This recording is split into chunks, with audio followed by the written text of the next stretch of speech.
হাত ছেড়ে আমি আজ এসে ধর্মের রাজ্যে পৌঁছেছি।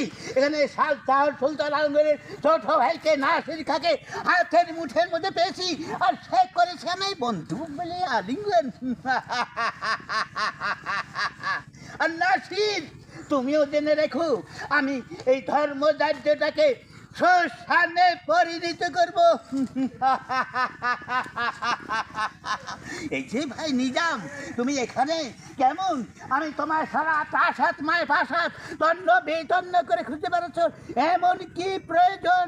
হ্যাঁ, তোমাকে দিয়ে আমার বিশেষ প্রয়োজন। তুমি এই প্রয়োজন তোমাকে ছাড়া আর কেউ মিটাতে পারবে না। হ্যাঁ, আমি এই প্রয়োজন মিটা দিলে তুমি আমাকে কি দিবে? আমি তোমায় অর্ধ রাজত্ব দিয়ে দিব।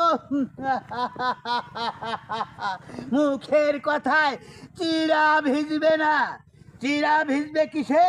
কাগজে কলমে। তুমিও জেনে রেখো নাসির খা, আজ থাকি আর এই ধর্মরাজা এই পৃথিবীতে নেই।